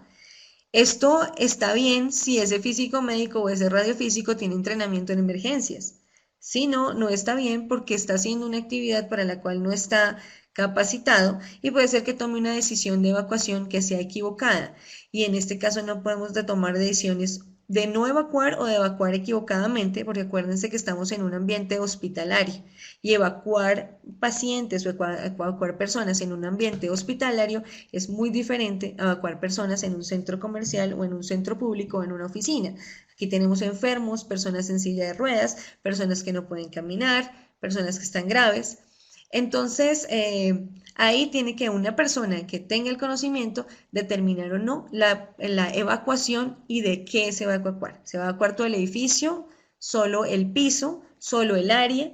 Entonces son cosas que no deben recaer solamente en una persona, sino que es mejor que se haga por un equipo de personas que lo sepan hacer o por una persona que conozca muy bien cómo se hace una evacuación en emergencias. Los pacientes que ingresan y que están en espera, les podemos decir que se vayan, no tenemos problema. Los pacientes que han sido inyectados recientemente, ya en el caso de haber tomado la decisión para evacuación, entonces salimos con los pacientes y tratamos de dejarlos aislados de otros pacientes, como en un grupito aparte, en el mismo punto de encuentro, pero un poquito alejados del resto. Ahora, si no los podemos alejar, tampoco va a pasar nada por una, digamos, irradiación pequeña que tengan las otras personas en un momento de emergencias, no va a pasar absolutamente nada. Y pues no va a ser la idea es que no sea pues una situación que se prolongue en el tiempo. ¿M? Entonces vamos a tratar de manejar esa situación. Lo mismo, una vez extinguido, una vez cesa la emergencia, entonces habrá que hacer el balance de la emergencia, ¿cierto? ¿Qué pasó? ¿Qué pasó con la infraestructura? Si hay lesionados, si hay heridos, cómo se manejó la emergencia. Esto es lo que hacemos una vez extinguido y cuáles fueron las consecuencias de ese evento. Inundación. Entonces, recordemos que muchos de los servicios de medicina nuclear, de PET-CT, están ubicados o a nivel de la calle o en los sótanos, por los blindajes que pues ofrece el mismo suelo. Entonces, en ese orden de ideas, hay posibilidades de que exista una inundación, sea por lluvia, sea porque se rompe un tubo, sea porque si están cerca del río o al mar, entonces hubo un aumento de la marea o una crecida del río, entonces se inundan las instalaciones. En el caso de inundación, entonces lo mismo, se tiende a, si se puede rescatar el material y llevarlo a otro sitio o reubicarlo, pues reubicarlo. Si solamente con cerrarlo con llave, con guardarlo en el mismo sitio está protegido, pues eso será lo que se debe hacer. Y pues obviamente evacuar el personal, limitar la entrada de personal que sea ajeno a las instalaciones, porque tanto en fuego, en inundación, en sismo, cualquier otra cosa que pase, si estos son capaces de afectar la infraestructura, normalmente hay personas que aprovechan la coyuntura para entrar, para robar o para hacer maldades. Entonces, en ese orden de ideas, por esa razón y para que no haya lesionados por el evento, pues yo debo limitar el ingreso de las personas. Y pues obviamente el personal que esté dedicado a yugular el evento o a recoger el agua, en caso de que el agua esté contaminada, por ejemplo, pues tendrá que utilizar elementos de protección personal normales y tener dosimetría personal. Sismos igual, esto ya el sismo dependerá el evento dependerá de la magnitud del sismo. No es lo mismo un sismo 4 que un 8. No es lo mismo sismo más maremoto. Entonces, este tipo de cosas o sismo más tsunami. Entonces, todo este tipo de cosas harán que la afectación de las instalaciones pues sean diferentes. Igual que se recomienda que en caso de sismo, si hay decisión de evacuar, pues tranquilizar a los pacientes, a las personas y empezar la evacuación organizada y calmada. En caso de que no se alcance a guardar el material, pues ni modo, habrá que darle simplemente como las instrucciones a la policía o a los organismos de socorro de dónde está el material para que lo tengan en cuenta, para evitar pues mayor contaminación o para que ellos sepan que haya habido un material que es potencialmente peligroso y que tiene pues unos riesgos específicos. Y siempre que hay un evento, sea sismo, sea incendio, sea el evento que sea, el rescate de las víctimas es importante, pero el rescate, al igual que otras labores de emergencia, lo debe ser personal capacitado. Si lo hace personal que no está capacitado, se corre el riesgo de que se aumenten las víctimas. El que va a rescatar sin conocimiento y pues el que ya está, el que ya es víctima. Y entonces las víctimas serán, pues se sacarán si tienen contaminación por el material radiactivo. Entonces supongamos un escenario trágico, estaban en el cuarto caliente o un sismo muy fuerte, no alcanzaron a salir, caen la estructura, caen las paredes, quedan atrapados, hay liberación de material contaminante, de material radioactivo. Entonces, en ese caso, primero se atienden todas las dolencias o cosas que afecten la vida del paciente y después sí se procede a descontaminar.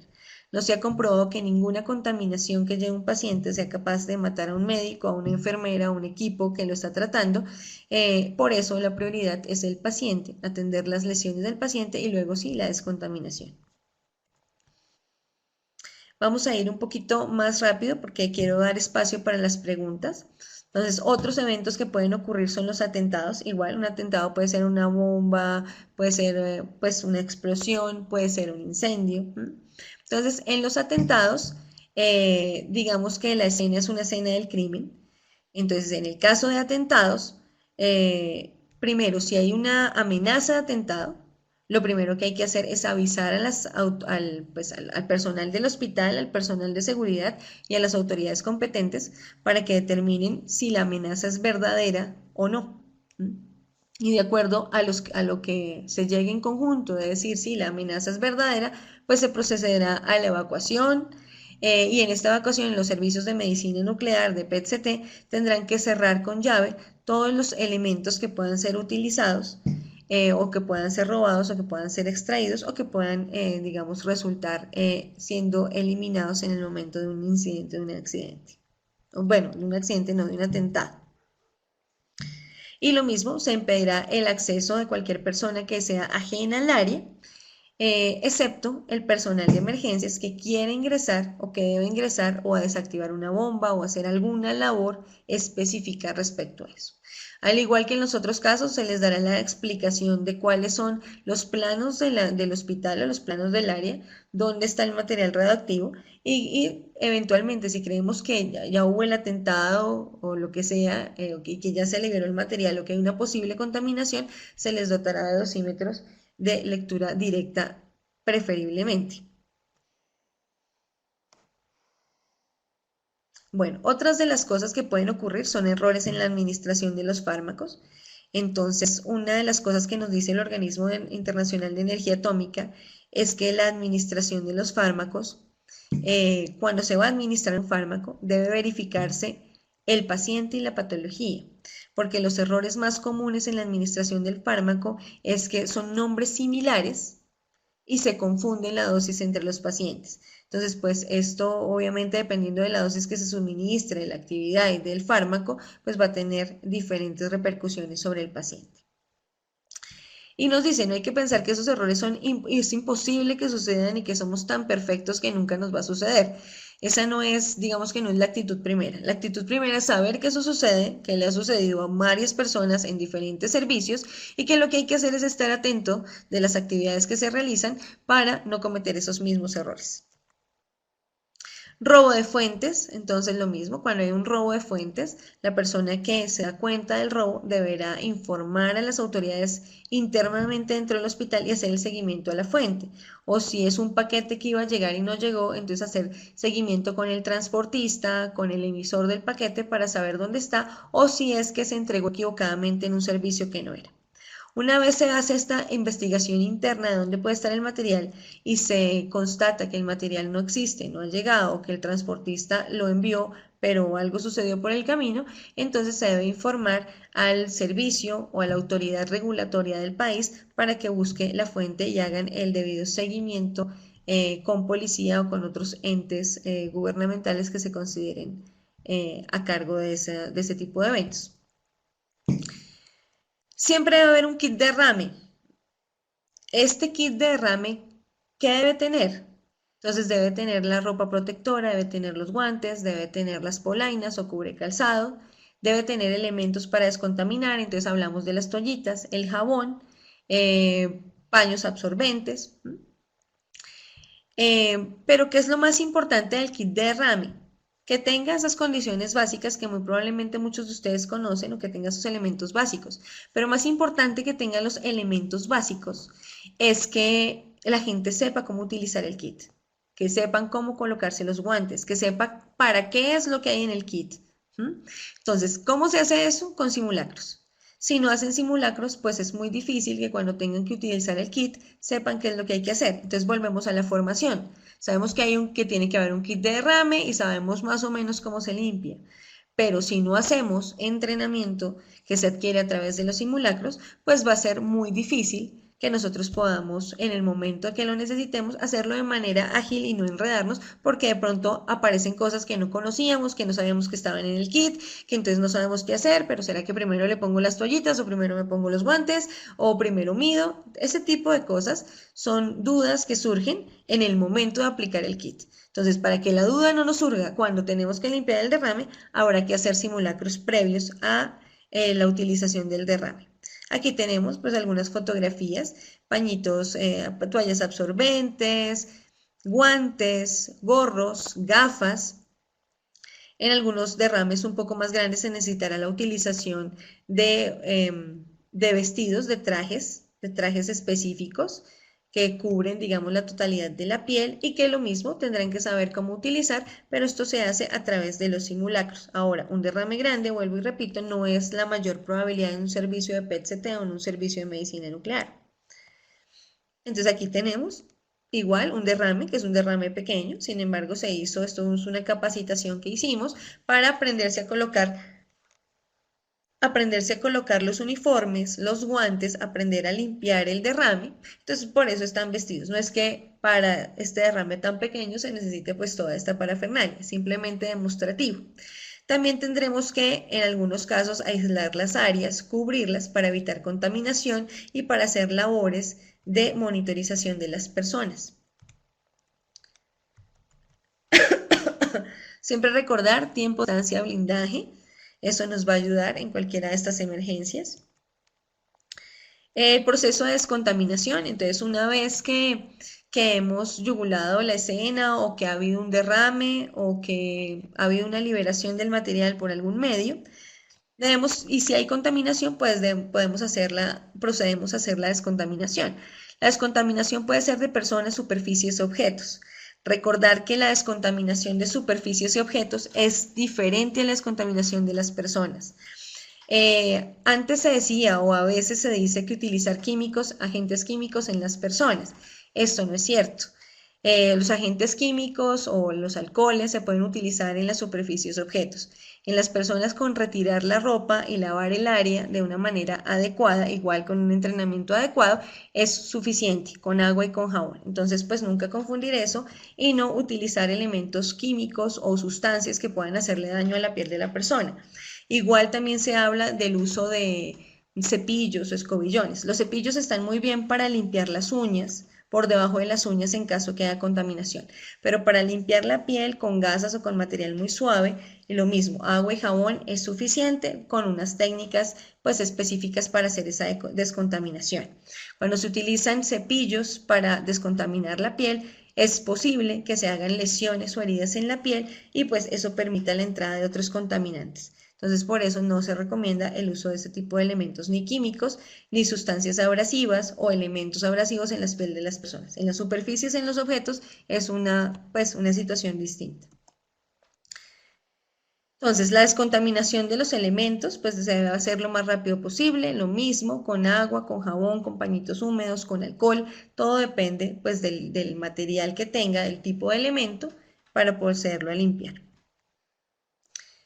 La descontaminación de las personas, hablamos si la persona está herida, si la persona tiene alguna lesión que amenace su vida, primero está la lesión que amenace su vida y luego, posterior a eso, la descontaminación. Entonces, la descontaminación no es un proceso, por lo menos no en medicina, de urgencias.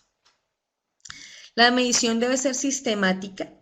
La medición se hace de la cabeza a los pies. Acá hay un ejemplo de cómo se hace esa monitorización de las personas para que al ser una monitorización sistemática, se evitan errores y se evita que queden partes sin monitorizar o partes que estén contaminadas sin descontaminar. Entonces tenemos un evento radiológico para cerrar, para concluir.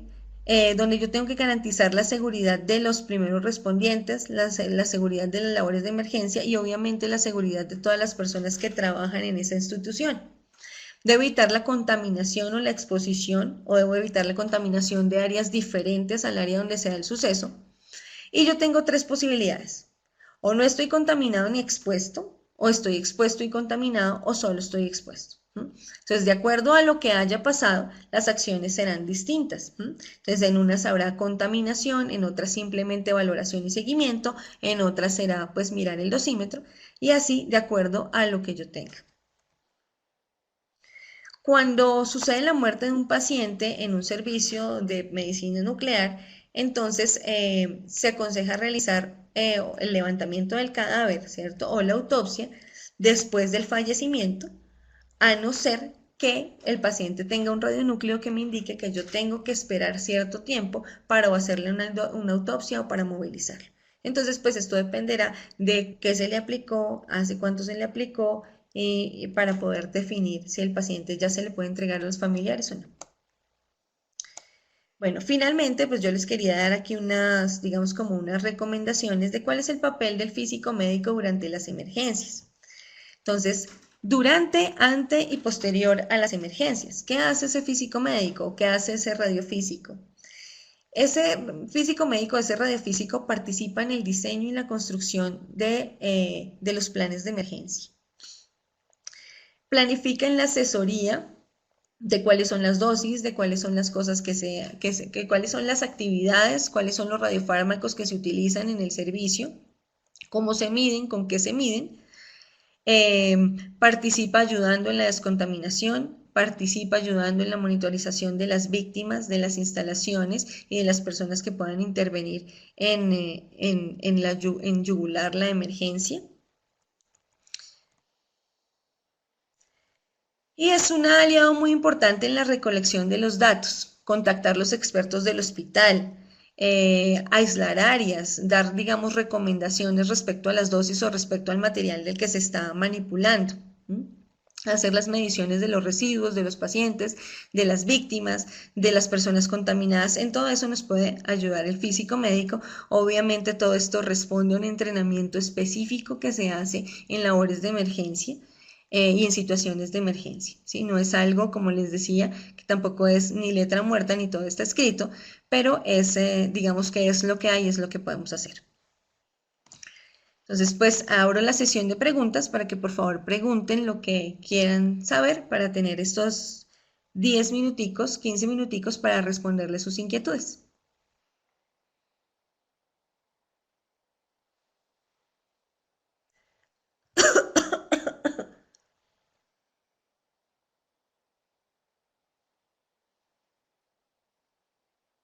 Mientras escriben sus preguntas, entonces al final de la charla van a tener a su mano derecha una encuesta sobre la charla. Son 4 preguntas que les agradecemos nos respondan sobre cómo les pareció la charla del día de hoy. A ver, tengo aquí, voy a empezar a leer algunas de las dudas.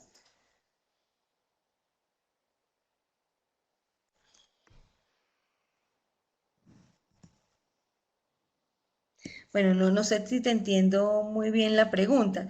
La pregunta concreta, Ana Carolina, es si luego de la descontaminación, ¿cuánto tiempo se puede considerar contaminado un recinto? ¿Cuánto tiempo se clausura? Entonces, pues esto obviamente depende de los niveles que ustedes hayan alcanzado y del material que estén manejando. Entonces, ustedes pueden esperar al decaimiento del material y de acuerdo a eso, entonces de acuerdo a eso, pues definir cuánto tiempo va a durar cerrada la instalación. Eso sí ya es muy específico de la instalación, muy específico del material, de cuánto se derramó y así van a poder tomar la decisión. No es una cosa que yo les pueda decir categóricamente, no, ciérrenla 3 días, 2 días, 5 días, 5 horas, depende del radionúcleo, depende de lo que se haya derramado. Ahora, si después de la descontaminación no quedó nada, está bajo 3 niveles de fondo, se puede utilizar sin ningún problema.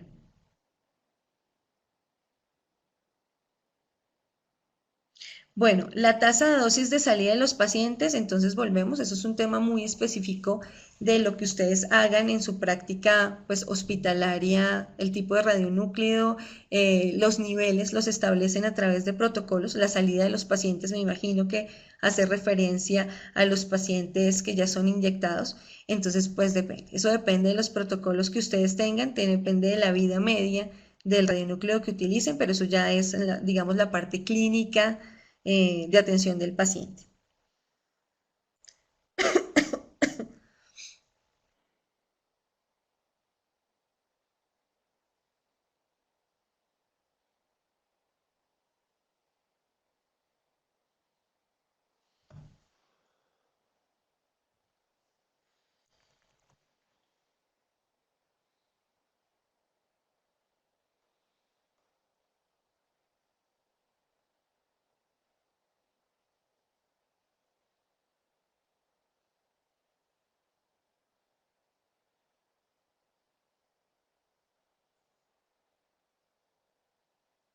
Bueno, entonces aquí Diana nos trae a colación un documento del CDC, que es el Centro de Control de Enfermedades de Atlanta, de los Estados Unidos, donde refieren un documento de la NCRP 161, que pues es una institución estadounidense, ¿cierto? Entonces dice que ella encuentra aquí que el background sea de 2 a 3 veces la dosis de fondo. Entonces ella nos comparte que está en las guías del CDC. Muchas gracias, Diana. Efectivamente, ahí lo podemos ver y como tú ves, es una recomendación de emergencias, es una recomendación muy gruesa, ¿sí? Eh, se puede utilizar, pero lo que yo les digo, 2 a 3 veces, si tú lo miras, dice 2 a 3 veces la dosis background, es 2 a 3 veces, normalmente utilizamos en clínica y en atención de emergencias 3 veces el valor del fondo, es que realmente el fondo no debe ser muy alto, entonces si tú dices 2 o 3 veces, realmente que estás casi muy cerca. Entonces, bueno, ella nos comparte eso, creo que todos pueden ver el chat, entonces pues ahí estaría una de las recomendaciones que muy amablemente nos ofrece Diana. Adicionalmente dice una dosis equivalente medida 10 centímetros de la piel o superior. Uno no mide tan allá. Lo que pasa es que, bueno, es que hay varias circunstancias que uno debe tener en cuenta. Pero en términos generales, cuando ustedes van a hacer una monitorización de una persona, y ustedes vieron que yo les mostré unas gráficas donde aparece una evaluación sistemática de la persona, cómo, digamos, llevar el monitor a través de la persona. La distancia entre el monitor y la persona es lo que mide el dedo.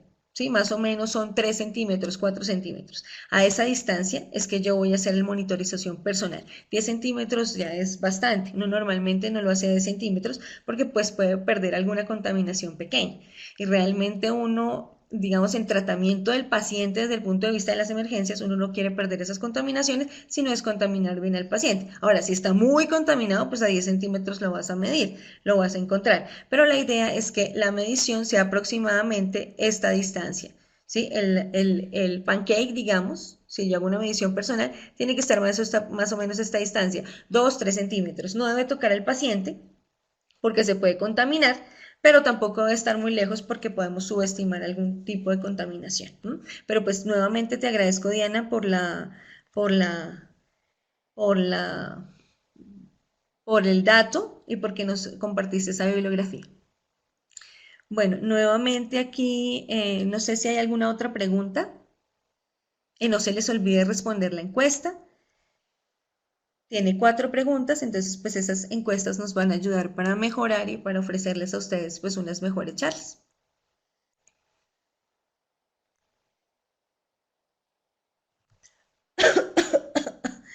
Bueno, muchas gracias, pues de verdad para mí es un privilegio haberles dado esta charla, espero que pues les haya servido para lo que ustedes hacen. Siempre pues hago el énfasis en que esto sin práctica pues hace falta la práctica, pero pues finalmente esto es un abrebocas de las posibilidades que se pueden tener.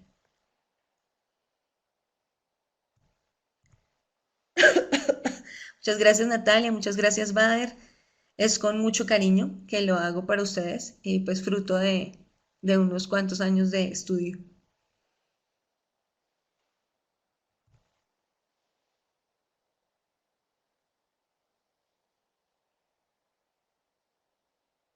Bueno, un abrazo y pues cualquier cosa que necesiten a través de Ciber, si algo, de alguna duda queda que no quisieron expresarnos a través del chat o si durante su práctica llegan a tener una duda y les podemos ayudar, pues con muchísimo gusto.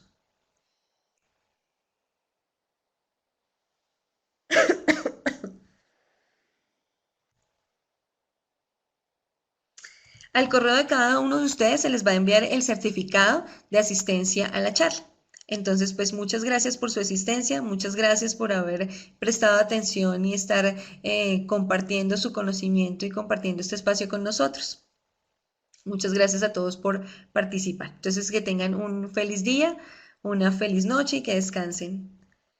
Y en una próxima oportunidad nos volveremos a ver.